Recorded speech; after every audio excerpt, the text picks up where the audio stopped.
우편함에 1914년 편지가 들어있었어요. 보낸 사람은 박영호. 제 첫사랑이었어요. 왜 이 편지가 50년이나 늦었을까요? 그 사람이 저를 버린 줄 알고 있었어요. 그래서 파에 저는 다른 남자와 결혼했어요. 근데 오늘 이 편지가 도착한 겁니다. 우편함에서 편지 한 통을 꺼냈습니다. 노란 봉투였어요. 낡고 구겨져 있었지요.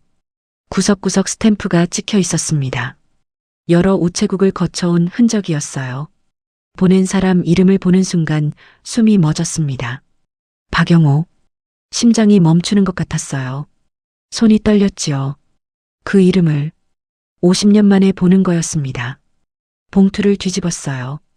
발송 날짜가 적혀 있었지요. 1974년 3월 15일. 50년 전이었습니다.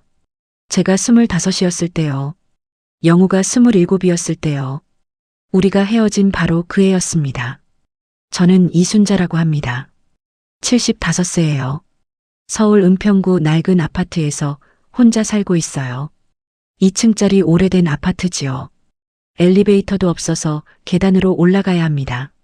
남편은 10년 전에 세상을 떠났어요. 심장마비였지요. 어느 날 갑자기 쓰러지셨습니다. 병원에 가기도 전에 돌아가셨어요. 자식은 딸 하나예요. 미국에 살고 있지요. 30년 전에 유학 갔다가 거기서 결혼했어요. 1년에 한두 번 전화하는 게 전부입니다. 외롭지 않냐고요? 글쎄요. 외로운지 안 외로운지도 모르겠어요. 50년을 이렇게 살았거든요. 익숙해진 거지요. 아침에 일어나면 밥을 짓습니다. 혼자 먹는 밥이지만 그래도 제대로 차려 먹어요. 국도 끓이고 반찬도 꺼내서요. 남편 살아계실 때 습관이 남아있는 거지요.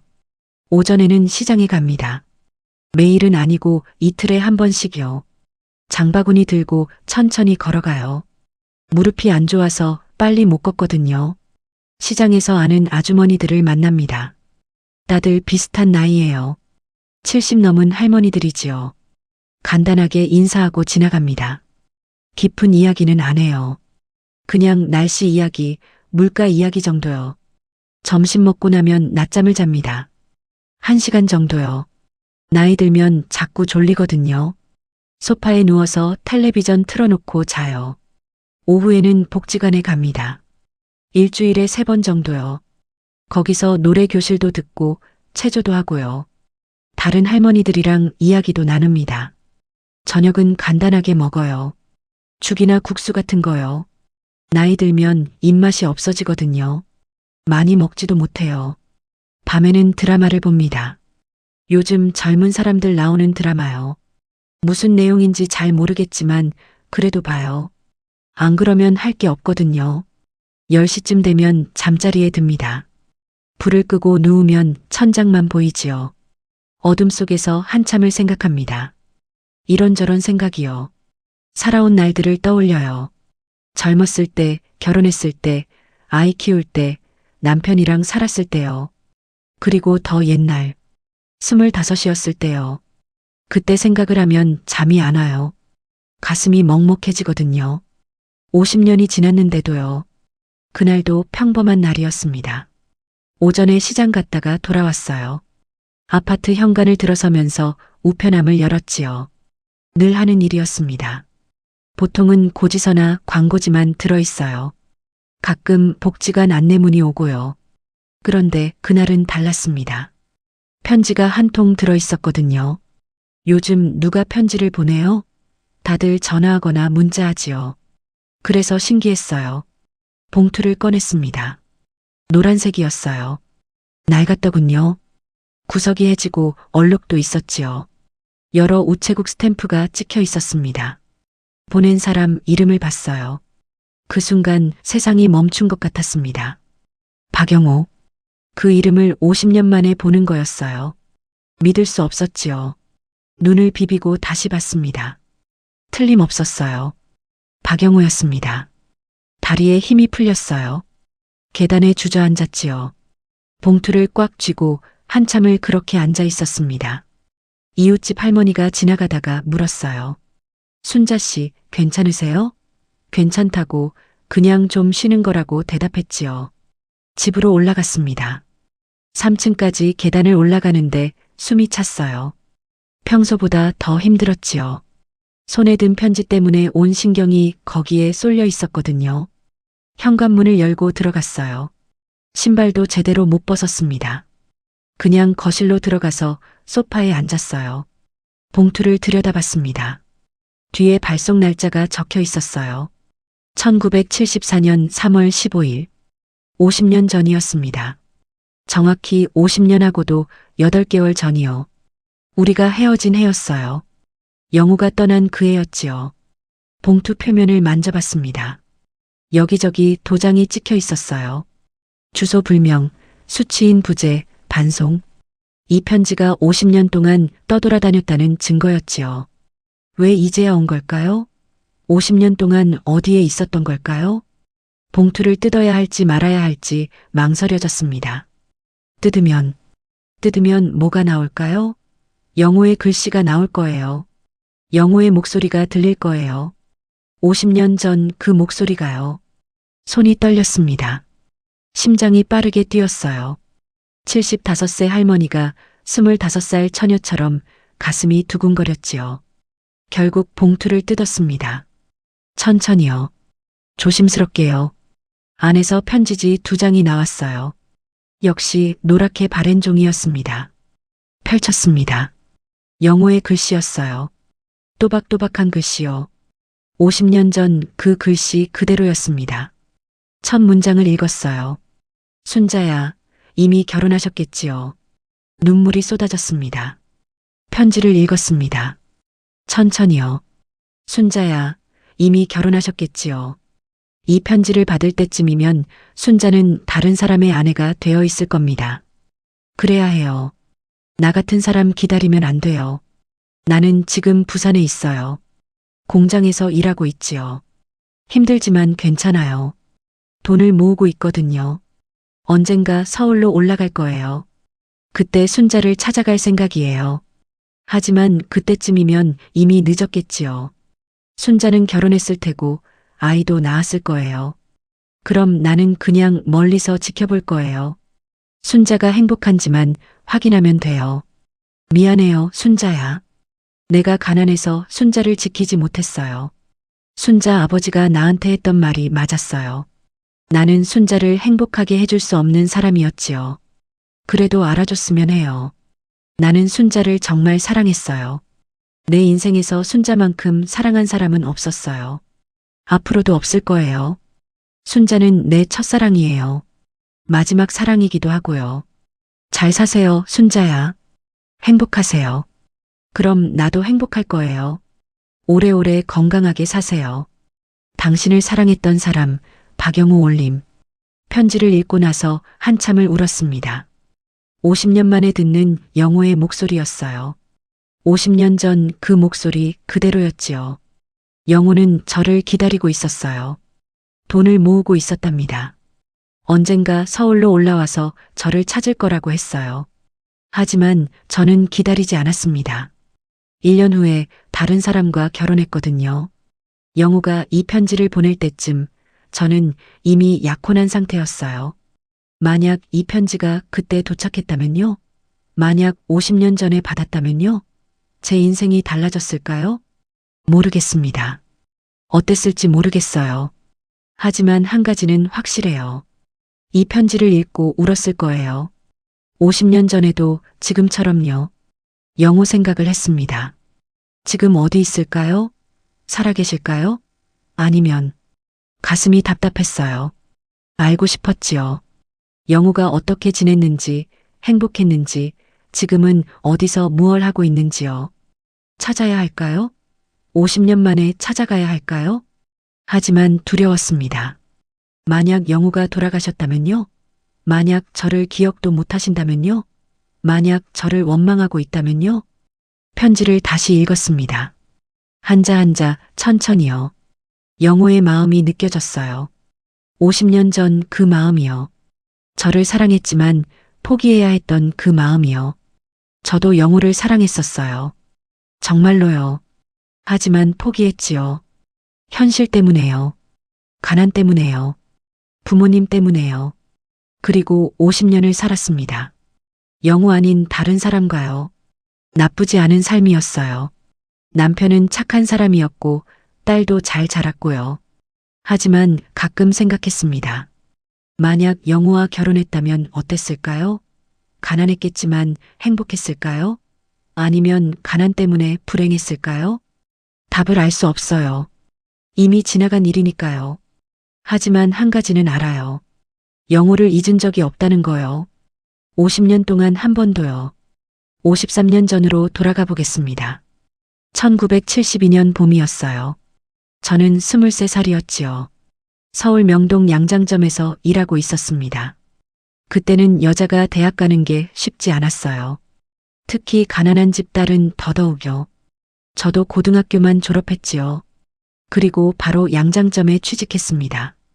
양장점 일은 힘들었어요. 아침 8시부터 저녁 8시까지 일했거든요. 12시간이요. 주말에도 일했지요. 한 달에 쉬는 날이 이틀밖에 없었어요. 하지만 젊었으니까 견딜만 했습니다. 동료들이랑 수다 떨면서 일하면 시간이 금방 갔어요. 손님들도 대부분 친절했고요. 그날도 평범한 봄날이었습니다. 오후였어요.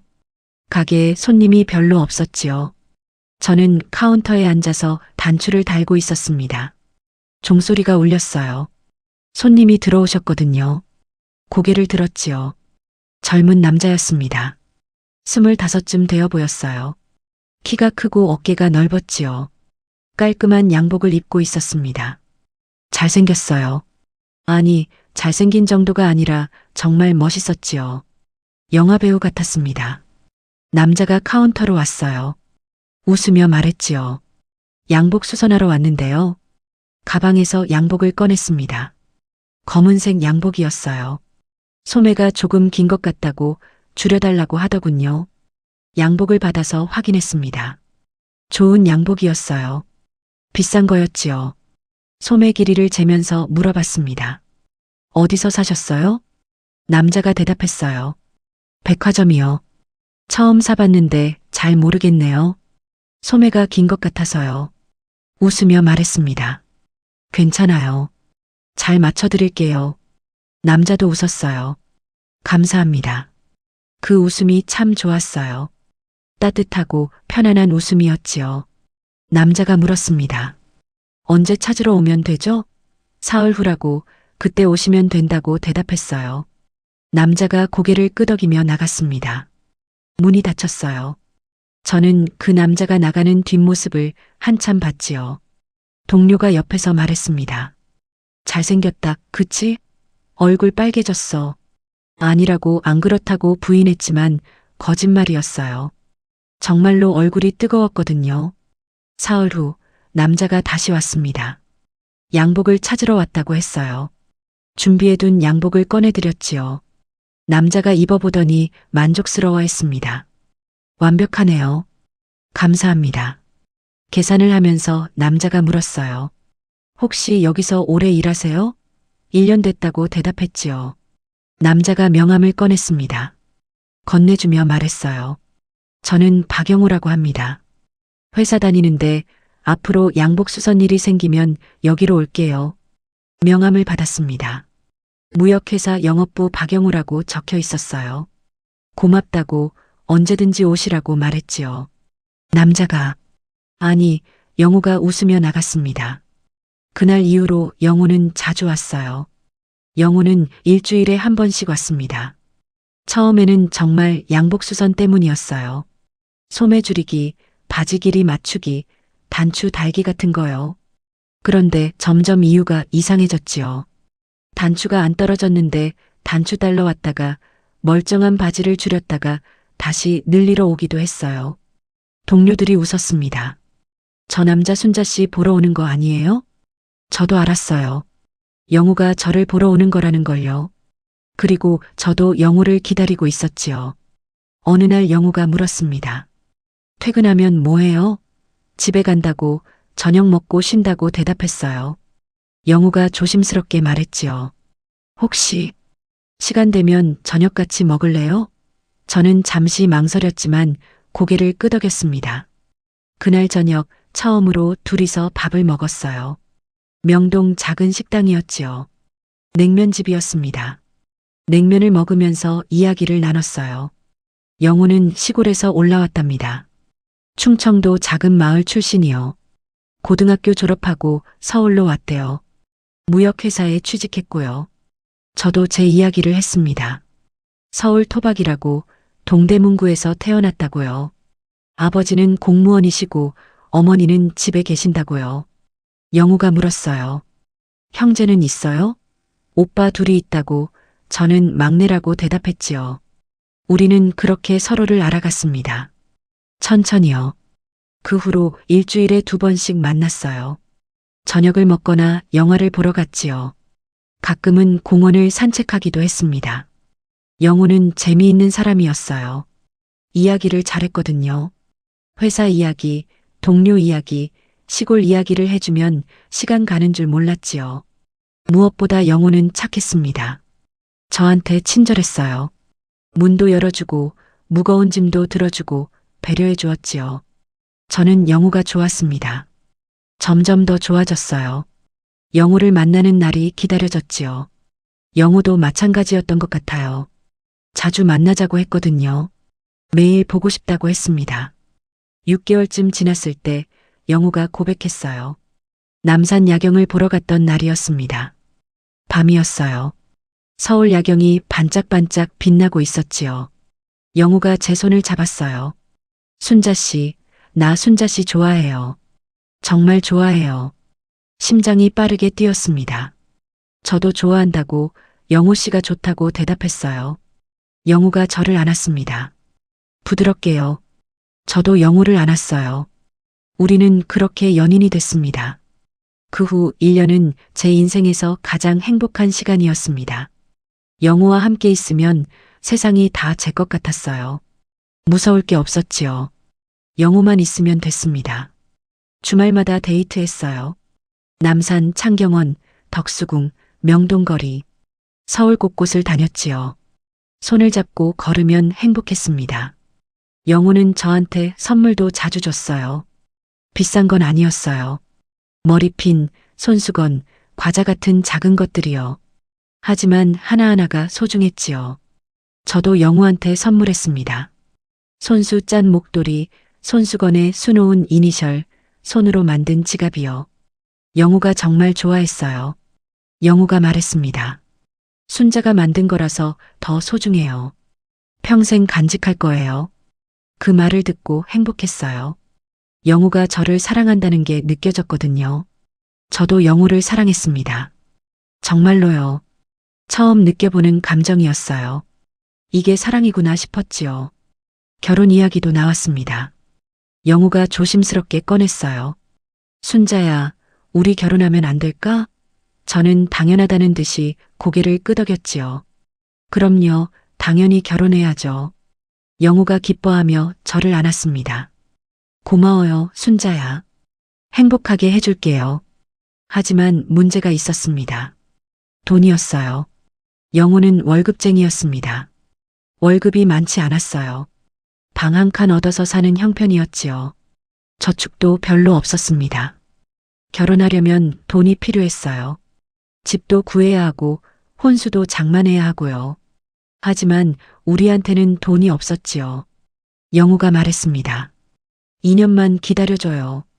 2년 동안 열심히 일해서 돈 모을게요. 그럼 결혼할 수 있을 거예요. 알겠다고 기다리겠다고 대답했어요. 2년쯤 뭐 어때요? 얼마든지 기다릴 수 있었지요. 부모님한테 말씀드려야 했습니다. 영우가 있다고 결혼하고 싶다고요. 어느 일요일 용기를 내서 말씀드렸어요. 아버지, 어머니, 저 남자친구가 있어요. 부모님이 놀라셨습니다. 누구냐고 어떤 사람이냐고 물으셨어요. 박영우라고 무역회사 다니는 좋은 사람이라고 소개했지요. 부모님이 얼굴을 보고 싶어 하셨습니다. 다음 주 일요일 영우를 집으로 데려왔어요. 영우는 긴장한 얼굴로 왔지요. 선물도 준비해 왔어요. 과일 바구니랑 한가요. 부모님 앞에서 정중하게 인사했습니다. 처음 뵙겠습니다. 저는 박영호라고 합니다. 아버지가 여러 가지를 물으셨어요. 어디 출신이냐, 부모님은 뭐 하시냐, 월급은 얼마냐, 집은 있냐.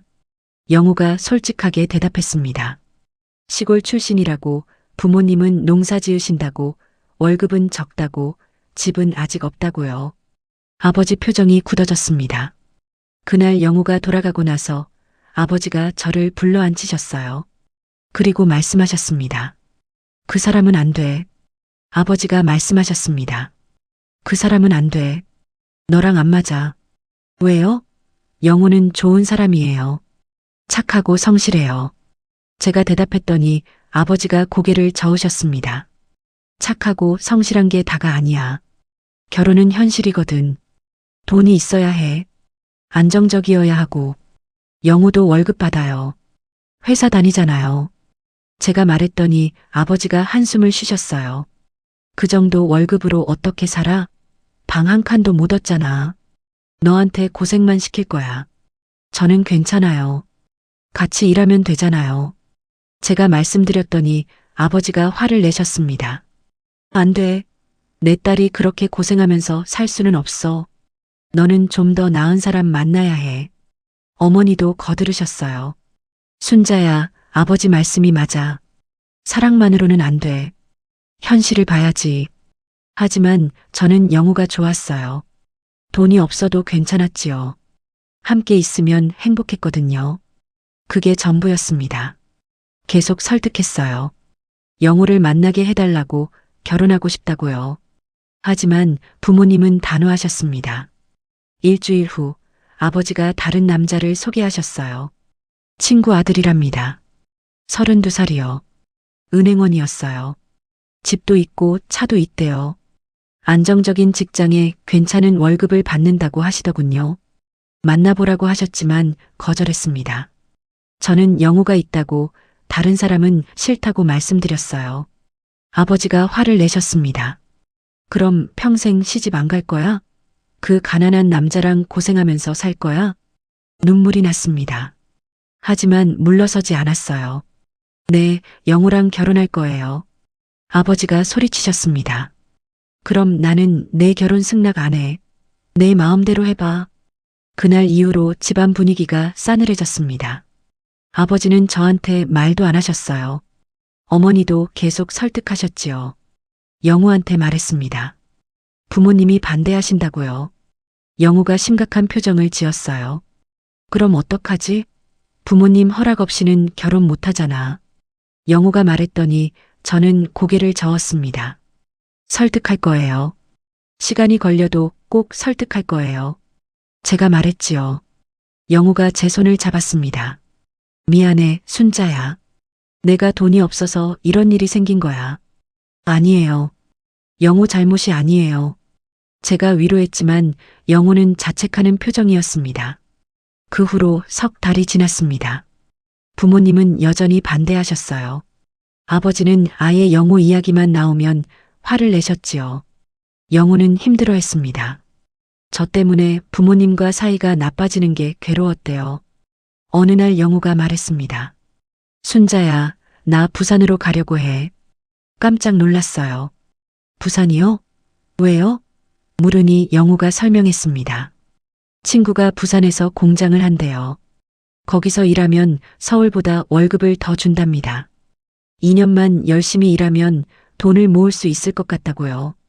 그럼 그 돈으로 서울에 집을 얻고 제대로 된 모습으로 부모님을 찾아뵙겠다고 했어요. 부산이요? 그럼 우리 못 만나는 거잖아요. 제가 울먹이며 말했더니 영우가 고개를 끄덕였습니다.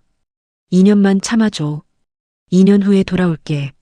그때는 돈도 모았을 테니까 부모님도 허락하실 거야. 정말 돌아올 거예요? 약속할 수 있어요? 물으니 영우가 단호하게 대답했습니다. 약속해. 꼭 돌아올게. 순자를 데리러 올게. 믿었습니다. 영우를 믿었어요. 2년만 기다리면 된다고 생각했지요. 1974년 2월 말 영우가 부산으로 떠났습니다. 서울역에서 배웅했어요. 플랫폼에 서서 기차를 탔지요. 창문 너머로 손을 흔들었습니다. 영우도 손을 흔들었어요. 울고 있었지요. 저도 울었습니다. 기차가 출발했어요. 점점 멀어졌지요. 영우 모습이 작아지다가 사라졌습니다. 그게 마지막이었어요. 영우를 본 마지막 순간이었지요. 영우가 떠나고 나서 한 달이 지났습니다. 편지가 왔어요. 부산에서요. 영우가 보낸 거였지요. 잘 도착했다고, 공장에서 일하고 있다고 썼어요. 힘들지만 월급이 서울보다 많다고, 열심히 모으고 있다고 했지요. 순자를 생각하면 힘든 것도 안 힘들다고 2년만 기다려달라고 썼어요. 답장을 보냈습니다. 저도 기다리겠다고, 몸 조심하라고, 보고 싶다고 썼지요. 그렇게 편지를 주고받았어요. 한 달에 한두 번씩요. 영우는 꾸준히 편지를 보냈습니다. 2개월이 지났을 때 영우가 3월에 보낸 편지가 왔어요. 3월 15일 발송된 거였지요. 그런데 이상했습니다. 봉투에 제 주소가 잘못 적혀 있었거든요. 동대문구 청량리동인데 청량리로만 적혀 있었어요. 번지수가 빠진 거였지요. 우체부가 찾지 못했나 봐요. 반송됐을 거예요. 그래서 제게 도착하지 못한 거였지요. 하지만 그때는 몰랐습니다. 그 편지가 50년 동안 떠돌게 될 줄은요. 3월 말에 또 편지가 왔어요. 영우가 잘 지낸다고, 순자 생각이 난다고 썼더군요. 저도 답장을 보냈습니다. 잘 지낸다고, 보고 싶다고요. 하지만 4월에는 편지가 안 왔습니다. 5월에도요. 처음에는 바빠서 그런가 보다 했어요. 공장일이 바빠서 편지 못 쓰는 거겠지요. 하지만 6월에도 안 왔습니다. 7월에도요. 불안해지기 시작했어요. 영우한테 무슨 일이 생긴 걸까요? 아프기라도 한 걸까요? 편지를 보냈습니다. 영우야, 괜찮아? 왜 연락이 없어? 걱정된다고 썼어요. 하지만 답장이 없었습니다. 8월이 됐어요. 9월이 됐지요. 여전히 소식이 없었습니다. 부모님이 말씀하셨어요. 그 사람 도망간 거 아니야? 너 버리고 다른 여자 만난 거겠지.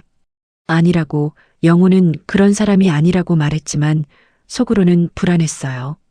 정말 그런 걸까요? 영우가 저를 버린 걸까요? 10월이 됐습니다. 11월이 됐어요.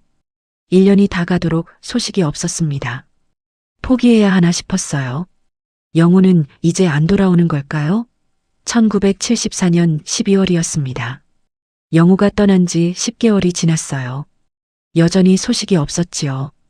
부모님이 다시 남자를 소개하셨습니다. 1년 전에 소개하셨던 그 은행원이요. 이번에는 거절할 수 없었어요. 영우한테서 연락이 없었거든요. 10개월 동안 한 통의 편지도 한 번의 전화도 없었습니다. 어쩌면 부모님 말씀이 맞는 것 같았어요. 영우가 저를 버린 게 맞는 것 같았지요. 마음이 무너졌습니다. 하지만 어쩔 수 없었어요. 계속 기다릴 수만은 없었거든요. 그 남자를 만났습니다. 이름은 김태수였어요. 32살이었지요. 키가 크고 인상이 좋았어요. 말도 정중하게 했지요. 나쁜 사람은 아니었습니다. 하지만 영우가 아니었어요. 영우처럼 재미있지도 않았고 영우처럼 따뜻하지도 않았지요. 태수와 몇 번 만났습니다. 부모님이 자꾸 만나보라고 하셔서요. 태수는 저한테 잘해줬어요. 선물도 사주고 좋은 식당에도 데려가주고요. 안정적인 사람이었습니다. 부모님은 좋아하셨어요. 저 사람이랑 결혼해라. 잘 살 수 있을 거야. 하지만 마음이 안 갔습니다. 태수는 좋은 사람이었지만 사랑하지는 않았거든요. 1975년 2월 태수가 청혼했습니다. 식당에서 반지를 꺼내더니 무릎을 꿇었어요. 순자 씨, 저랑 결혼해 주세요. 망설였습니다. 뭐라고 대답해야 할지 몰랐어요. 영우 생각이 났거든요. 하지만 영우는 이제 없었습니다. 1년 가까이 연락이 없었어요. 돌아오지 않을 거였지요. 결국 고개를 끄덕였습니다. 네, 결혼해요. 태수가 기뻐하며 저를 안았습니다. 고마워요, 순자 씨. 행복하게 해줄게요. 하지만 가슴이 텅 빈 것 같았어요. 행복하지 않았습니다. 1975년 5월 결혼식을 올렸습니다. 명동 예식장이었어요. 친척들과 친구들이 많이 왔지요. 화려한 결혼식이었습니다. 하얀 웨딩드레스를 입었어요. 부케를 들었지요. 거울을 보니 예쁜 신부가 서 있었습니다. 하지만 행복하지 않았어요. 웃고 있었지만 마음은 울고 있었지요. 식장으로 들어갔습니다. 바이올린 소리가 울렸어요. 하객들이 박수를 쳤지요. 태수가 앞에서 기다리고 있었습니다. 웃고 있었어요. 행복해 보였지요. 제 팔을 잡고 걸었습니다. 버질로드를 따라 천천히요. 그런데 걷다가 문득 생각했어요. 만약 영호였다면 어땠을까요? 만약 영호가 앞에서 기다리고 있었다면요? 눈물이 날 뻔했습니다. 참았어요. 화장이 지워질까 봐요. 태수 앞에 섰습니다. 주례 선생님이 말씀하시기 시작했어요. 신랑 김태수 군, 신부 이순자 양을 맞아 결혼을 선언합니다. 그 순간 문이 열렸습니다. 고개를 돌렸어요. 누가 들어온 건가 싶어서요. 하지만 아무도 없었습니다. 바람에 문이 열린 거였어요. 그래도 잠깐 생각했습니다. 혹시 영호가 나타나는 건 아닐까요? 혹시 결혼 못하게 막으러 오는 건 아닐까요? 하지만 영화가 아니었습니다. 현실이었어요. 영호는 오지 않았지요. 주례 선생님이 계속 말씀하셨습니다. 신랑 신부는 서로 사랑하고 존중하며 태수와 맞절했습니다. 부모님께 인사드렸어요. 하객들이 박수를 쳤지요. 결혼식이 끝났습니다. 저는 이제 김태수의 아내가 됐어요. 피로 연장으로 갔습니다. 사람들이 축하해줬지요. 웃으며 감사하다고 인사했습니다. 하지만 속으로는 울고 있었어요. 영호 생각만 났거든요. 신혼집은 강남 아파트였습니다. 새 아파트였어요. 깨끗하고 넓었지요. 가구도 다 새 거였습니다. 태수는 좋은 남편이었어요. 저한테 잘해줬지요. 월급도 꼬박꼬박 갖다 줬고 집안일도 도와줬습니다. 하지만 사랑은 없었어요. 저는 태수를 사랑하지 않았고 태수도 아마 저를 진짜 사랑하지는 않았을 거예요. 그냥 좋은 조건이었으니까 결혼한 거였지요. 밤에 누워있으면 영호 생각이 났습니다. 지금 어디서 뭐하고 있을까요? 살아는 있을까요? 가끔 꿈을 꿨어요. 영호가 나타나는 꿈이요. 순자야, 미안해. 늦었어. 그런 꿈을 꾸고 나면 하루 종일 우울했지요. 1년 후 딸을 낳았습니다. 예쁜 아기였어요. 태수를 닮았지요. 미영이라고 이름 지었습니다. 아기를 키우면서 조금씩 영호를 잊어갔습니다. 바빴거든요. 아기 돌보느라, 집안일 하느라요. 태수도 딸을 무척 사랑했어요. 퇴근하면 아기를 안고 놀아줬지요. 좋은 아버지였습니다. 우리는 그렇게 평범한 가정을 이뤘어요. 사랑은 없었지만 나쁘지 않았지요. 2년, 3년, 5년. 시간이 흘렀습니다. 영호 생각은 점점 흐려졌어요. 가끔 생각나기는 했지만 예전만큼 아프지는 않았지요. 그냥 첫사랑이었구나. 지나간 사랑이었구나. 그렇게 생각했습니다. 하지만 완전히 잊은 건 아니었어요. 마음 깊은 곳에 항상 남아 있었지요. 편지를 받은 후 며칠 동안 고민했습니다. 영호를 찾아야 할까요? 50년 만에요? 하지만 어떻게 찾아요? 부산에 갔다는 것밖에 모르는데요. 게다가 50년이 지났어요. 살아계실지도 모르죠. 복지관 친구한테 말했습니다. 김할머니라는 분이에요. 저랑 친했지요. 이런 일이 있었다고 50년 만에 편지를 받았다고 말씀드렸어요. 김할머니가 깜짝 놀랐습니다. 50년 만에요? 세상에. 그래서 어떻게 할 거예요? 모르겠다고 찾아야 할 것 같은데 어떻게 찾을지 모르겠다고 했어요. 김할머니가 말씀하셨습니다. 요즘은 인터넷으로 다 찾을 수 있대요. 우리 손자한테 한번 물어볼까요? 김할머니 손자가 도와줬습니다. 20대 청년이었어요. 컴퓨터를 잘 다루더군요. 박영호라는 이름으로 검색했습니다. 하지만 너무 많이 나왔어요. 흔한 이름이었거든요. 나이로 좁혔습니다. 1947년생이요. 지금 77세쯤 될 거예요. 그래도 여전히 많았습니다. 손자가 말했습니다. 할머니, 더 자세한 정보가 필요해요. 출신지나 다른 정보 없으세요? 충청도 출신이라고 무역회사 다녔다고 말했어요. 그리고 부산에 갔다고요. 손자가 계속 검색했습니다.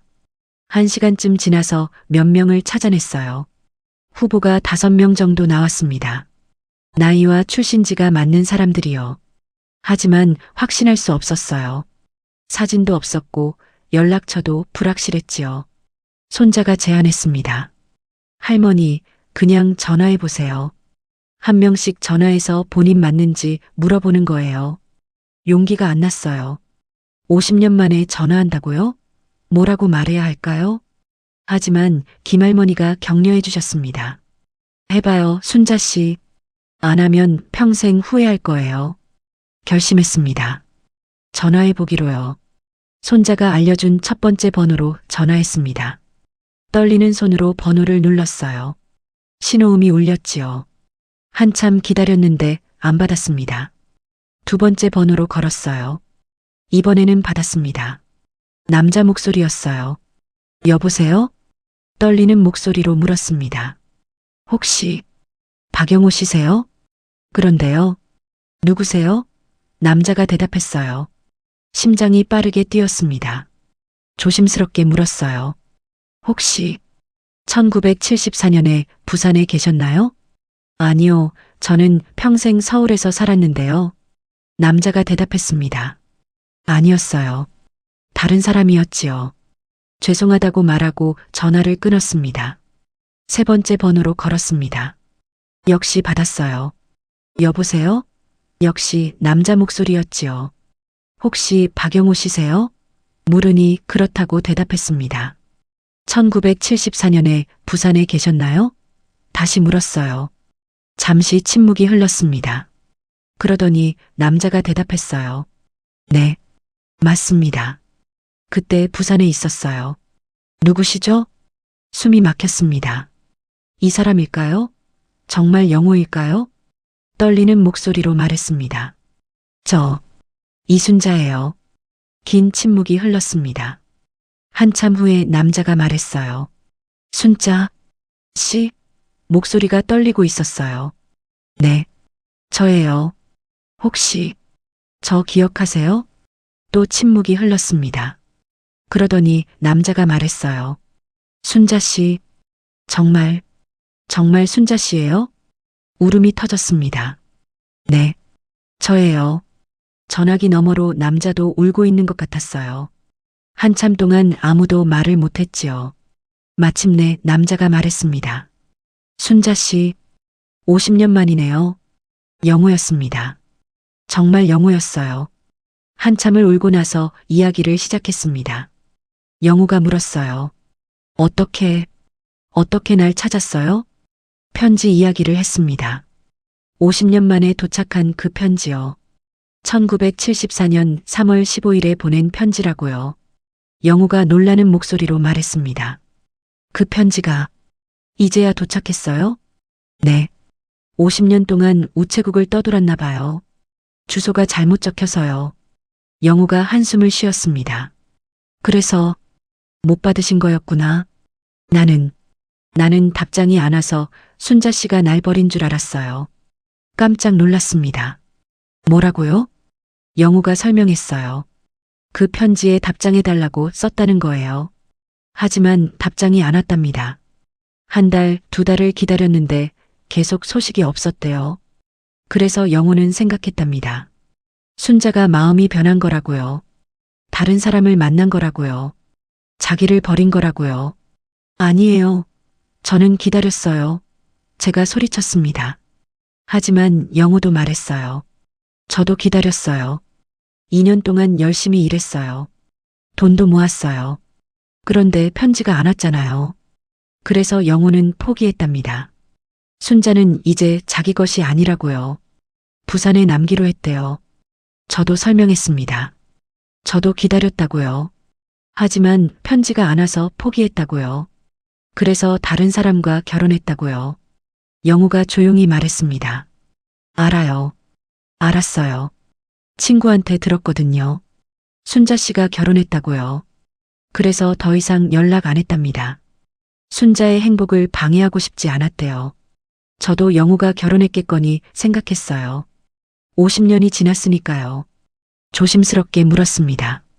영우 씨는 결혼하셨어요? 영우가 대답했어요. 네, 결혼했어요. 10년 후에요. 1984년에요. 가슴이 아팠습니다. 하지만 당연한 일이었지요. 영우가 말을 이었습니다. 하지만 사랑은 아니었어요.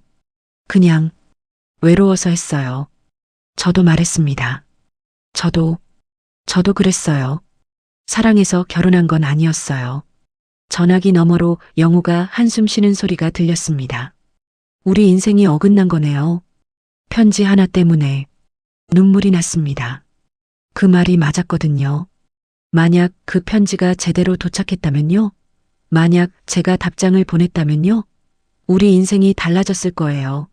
하지만 이미 지나간 일이었습니다. 50년 전이요. 전화로 이야기를 나눴습니다. 1시간 넘게요. 영우는 부산에서 계속 살았답니다. 공장 일을 하다가 나중에는 작은 가게를 차렸대요. 철물점이었답니다. 결혼은 37살 때 했답니다. 늦게 했지요. 부산 여자와 결혼했대요. 착한 사람이었지만 사랑은 아니었답니다. 아들 하나 낳았대요. 지금 45이래요. 결혼해서 부산에 산답니다. 아내는 5년 전에 돌아가셨답니다. 암이었대요. 지금은 혼자 산답니다. 아들네 집 근처 작은 아파트예요. 건강은 괜찮냐고 물으니 영우가 대답했어요. 그럭저럭요. 무릎이 좀 안 좋고 혈압약 먹고 있어요. 순자 씨는요? 저도 비슷하다고 무릎도 안 좋고 당뇨약 먹는다고 대답했어요. 우리 둘 다 늙었구나. 영우가 쓸쓸하게 웃었습니다. 그러게요. 70 넘었으니까요. 저도 웃었어요. 영우가 조심스럽게 물었습니다. 순자 씨, 남편분은 10년 전에 돌아가셨다고 대답했어요. 영우가 조용히 말했습니다. 그러셨구나. 외로우시겠어요. 괜찮다고 익숙해졌다고 말했지요. 잠시 침묵이 흘렀습니다. 그러다가 영우가 말했어요. 순자 씨, 만날 수 있을까요? 심장이 뛰었습니다. 만난다고요? 50년 만에요? 떨리는 목소리로 대답했습니다. 만나고 싶어요. 영우 씨를.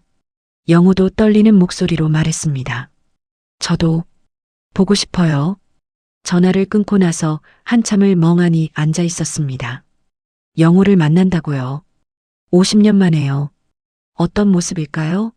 제 기억 속 영우는 27이에요. 젊고 잘생겼지요. 하지만 지금은 77이에요. 저도 마찬가지예요. 영우 기억 속 저는 25이지요. 하지만 지금은 75이에요. 서로 알아볼 수 있을까요? 미국에 있는 딸한테 전화했습니다.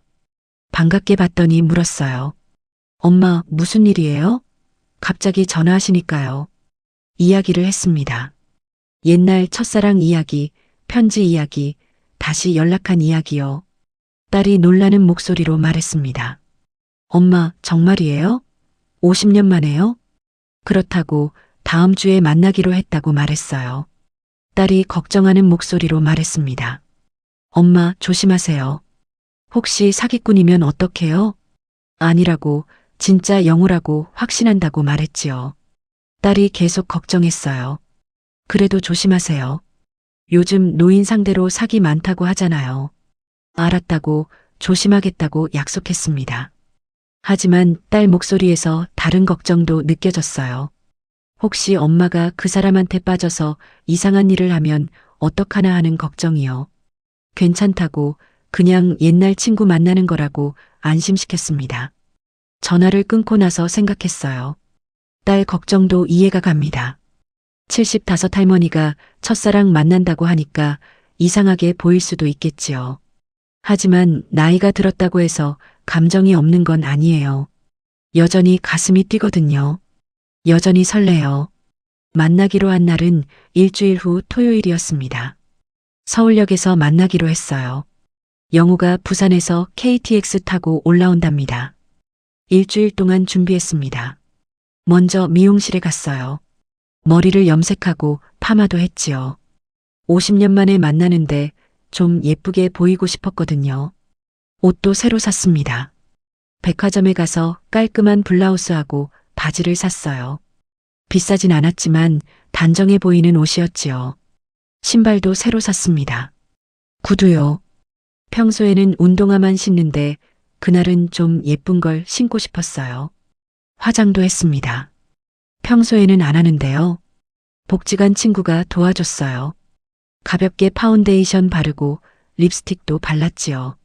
거울을 보니 낯선 제가 있었어요. 평소보다 훨씬 젊어 보였지요. 김할머니가 말씀하셨습니다.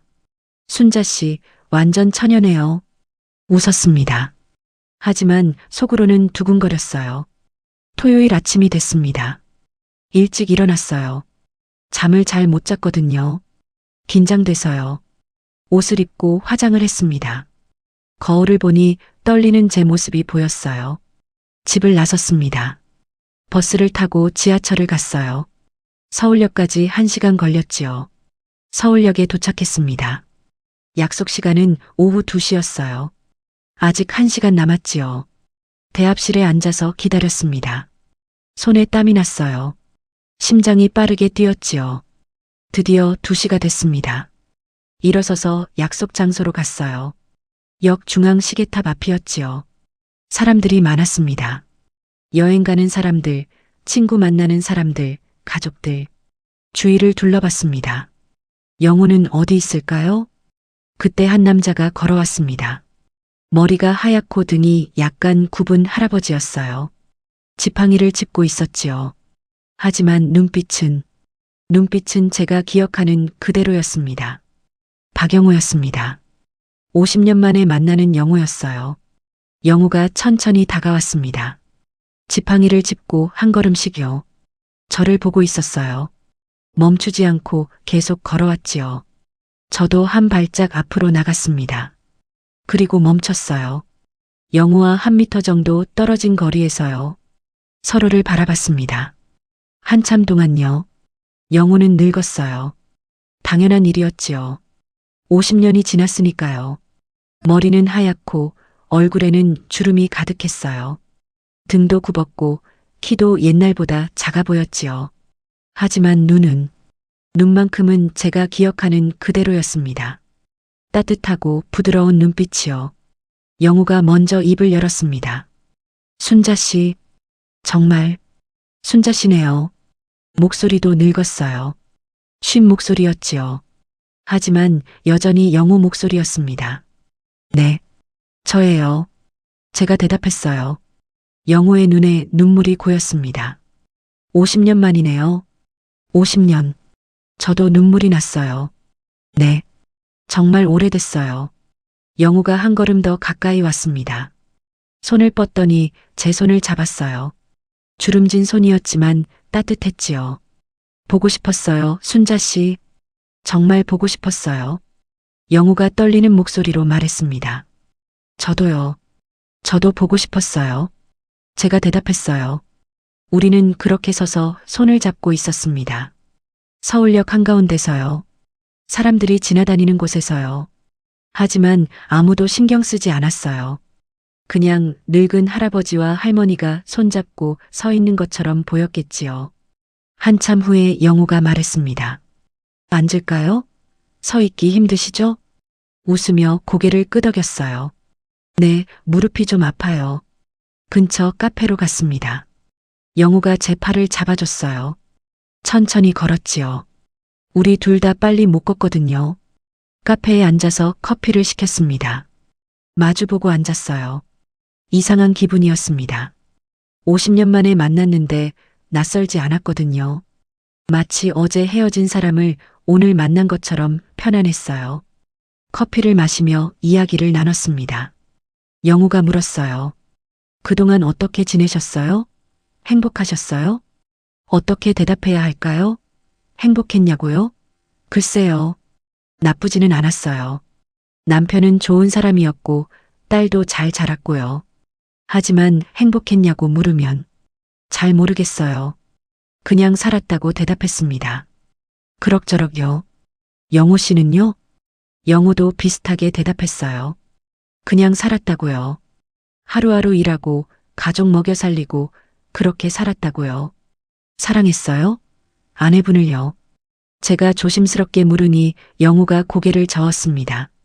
사랑은 아니었어요. 좋은 사람이었지만 제 마음은 항상 다른 곳에 있었거든요. 어디요? 물으니 영호가 저를 보며 말했어요. 순자 씨한테요. 항상 순자 씨 생각했어요. 가슴이 뭉클했습니다. 저도요. 저도 영호 씨 생각했어요. 영호가 물었습니다. 후회하세요? 그때 일요? 무슨 일이냐고 물으니 영호가 대답했어요. 저랑 결혼 안 한 거요. 다른 사람이랑 결혼한 거요. 한참 생각했습니다. 후회하냐고요? 글쎄요. 복잡한 감정이었어요. 모르겠어요. 후회하는 것 같기도 하고 아닌 것 같기도 하고요. 그냥 어쩔 수 없었던 일 같아요. 영호가 고개를 끄덕였습니다. 저도 그래요. 어쩔 수 없었던 것 같아요. 우리 둘 다요. 맞아요. 그때는 그럴 수밖에 없었지요. 편지가 안 왔고 연락이 끊겼고 우리는 서로를 포기할 수밖에 없었어요. 영호가 말했습니다. 만약 그 편지가 제대로 도착했다면 우리 인생이 달랐을까요? 아마도요. 제가 답장을 보냈을 거예요.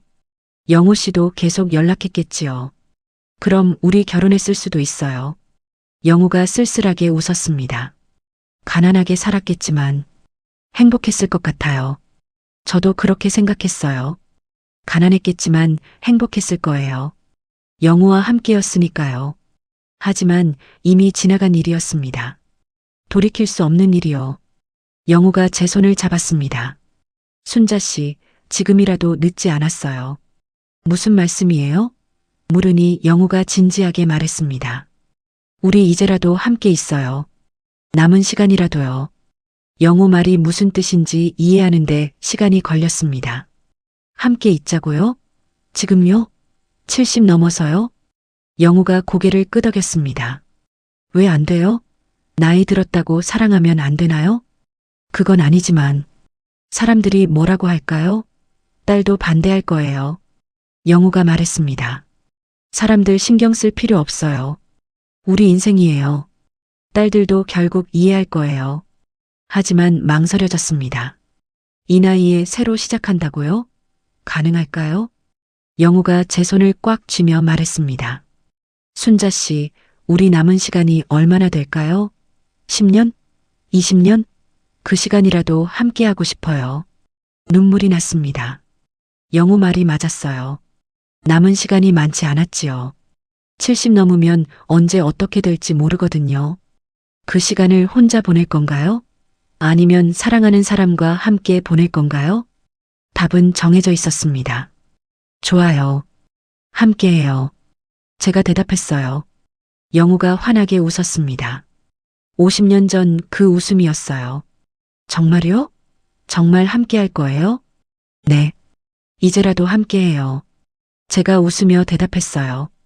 영호가 일어서더니 제 쪽으로 왔습니다. 그리고 꼭 안아줬어요. 카페 사람들이 쳐다봤습니다. 늙은 할아버지와 할머니가 안고 있으니까 신기했겠지요.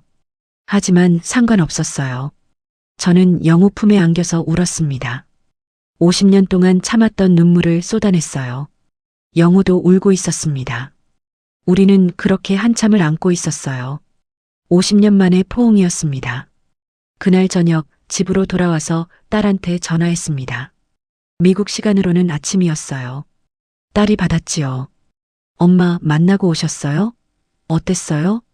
좋았다고, 정말 영호가 맞았다고 말했어요.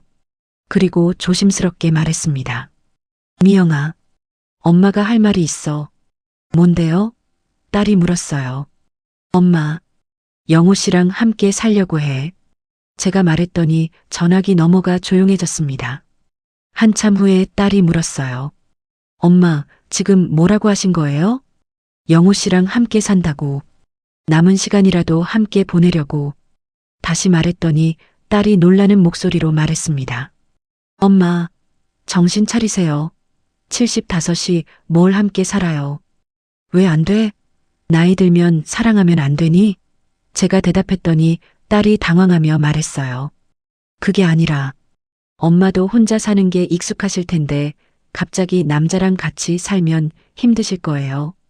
괜찮아. 영호는 좋은 사람이야. 엄마는 행복할 거야. 제가 말했지만 딸은 여전히 걱정스러워 했어요. 그래도 다른 사람들이 뭐라고 할까요?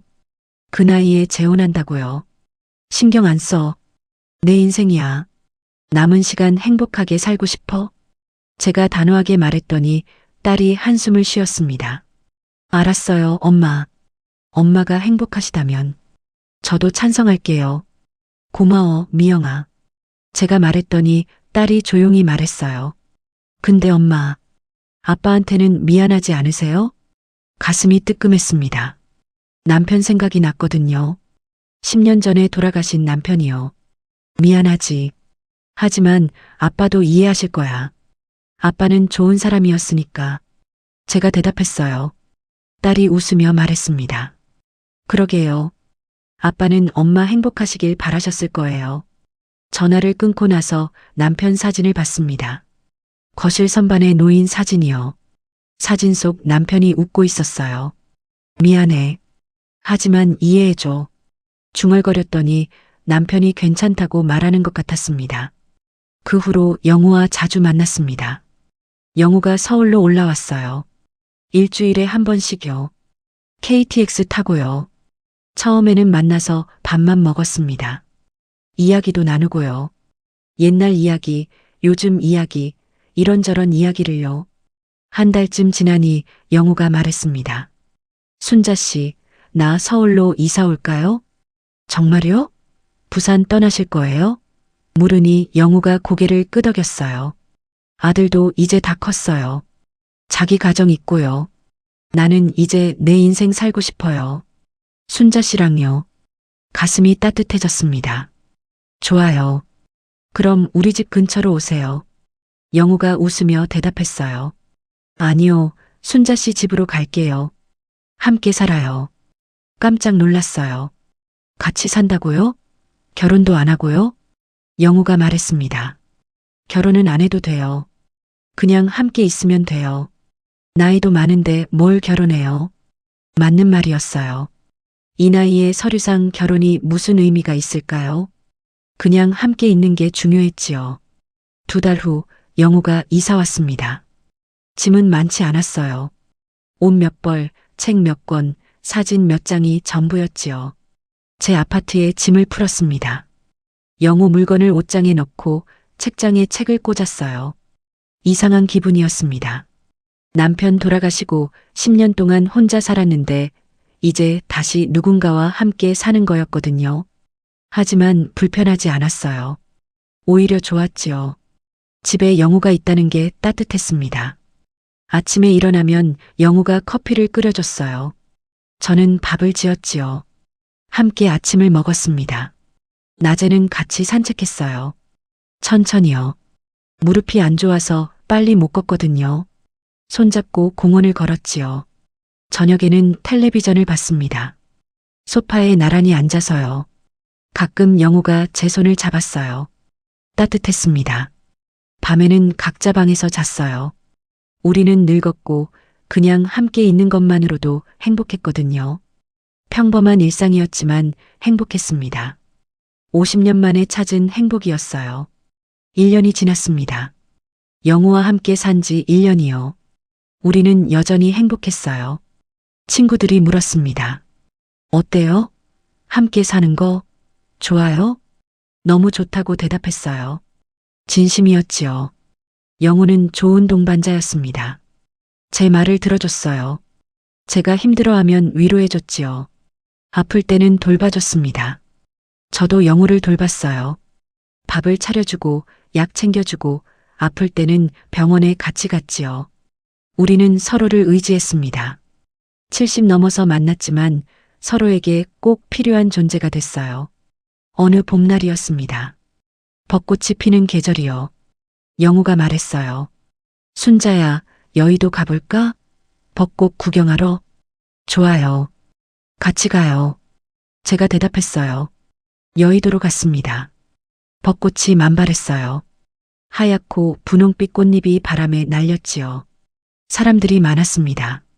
가족들, 연인들, 친구들 모두 벚꽃 구경하러 왔어요. 우리도 천천히 걸었습니다. 손을 잡고요. 영우가 말했어요. 예쁘다. 벚꽃이. 그러게요. 정말 예뻐요. 제가 대답했어요. 영우가 저를 보며 말했습니다. 순자가 더 예뻐. 웃음이 났어요.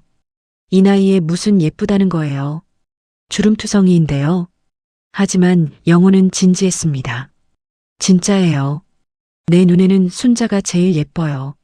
가슴이 따뜻해졌습니다. 고마워요, 영우 씨. 영우가 제 손을 꽉 쥐며 말했습니다. 순자야, 나는 행복해. 지금이 내 인생에서 제일 행복해. 저도요. 저도 행복해요. 제가 대답했어요. 정말이었습니다. 75세, 제 인생에서 가장 행복한 시기였어요.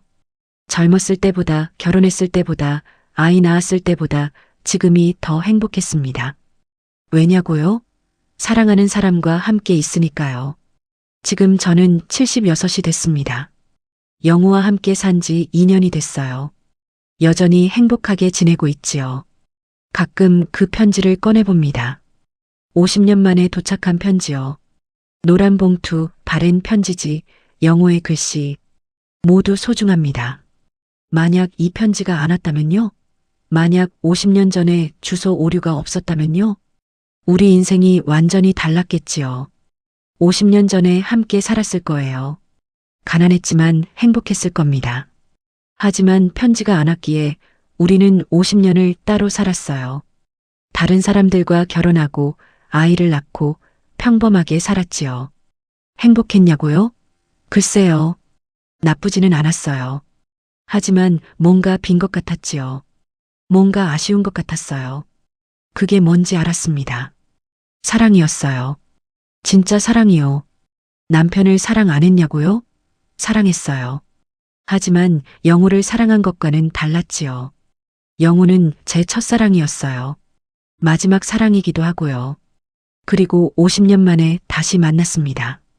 편지 덕분에요. 만약 이 편지가 50년 만에 도착하지 않았다면요? 저는 영우를 다시 못 만났을 거예요. 외롭게 늙어갔겠지요. 하지만 편지가 왔습니다. 50년이 걸렸지만 결국 도착했어요. 그래서 저는 영우를 찾았습니다. 전화하고 만나고 사랑을 확인했지요. 이제 우리는 함께 살고 있습니다. 남은 시간을 함께 보내고 있어요. 10년이 남았을까요? 20년? 모르겠습니다. 하지만 상관없어요. 중요한 건 지금이니까요. 사랑하는 사람과 함께 있는 지금이요. 이 이야기를 듣는 여러분께 말하고 싶습니다. 나이는 숫자일 뿐이에요. 70이든 80이든 사랑할 수 있어요. 늦었다고 생각하지 마세요. 지금이라도 늦지 않았어요. 잃어버린 사랑이 있나요? 찾아보세요. 연락해보세요. 후회하며 살지 마세요. 시도는 해봐야 해요. 거절당할 수도 있어요. 이미 늦었을 수도 있지요. 하지만 그래도 시도해보세요. 안 하면 평생 후회할 거예요. 저처럼요. 저는 50년을 후회하며 살았어요. 영우와 함께하지 못한 그 시간을요. 하지만 이제는 후회 안 해요. 지금 함께하고 있으니까요. 여러분도 할 수 있어요. 용기 내세요. 전화하세요. 만나세요. 사랑은 나이를 가리지 않아요. 70에도 80에도 사랑할 수 있어요. 그리고 행복할 수 있어요. 저처럼요. 오늘도 영우와 함께 아침을 먹었습니다. 커피를 마시며 이야기를 나눴어요. 오늘 뭐 할까? 영우가 물었어요. 공원 산책할까요? 제가 대답했어요. 좋아. 손잡고 가자. 영우가 웃으며 말했습니다. 우리는 손을 잡고 집을 나섰습니다. 77세 할아버지와 76세 할머니가요. 사람들이 보면 그냥 늙은 부부겠지요. 하지만 우리는 알아요. 우리가 얼마나 오래 기다렸는지요. 얼마나 간절히 그리워했는지요. 그리고 지금 얼마나 행복한지요. 50년을 떠돌다 온 편지 한 통이 우리를 다시 만나게 해줬습니다. 늦었지만 도착했어요. 우리 사랑처럼요. 늦었지만 이뤄졌습니다. 그리고 지금 우리는 행복해요. 영호 손을 잡고 걷습니다. 천천히요. 하지만 행복하게요. 남은 시간 함께 할 거예요. 그게 우리가 선택한 삶입니다. 사랑하는 사람과 함께하는 삶이요. 편지야, 고마워. 50년 걸렸지만 와줘서 고마워. 덕분에 우리 다시 만났어. 덕분에 행복해. 고마워.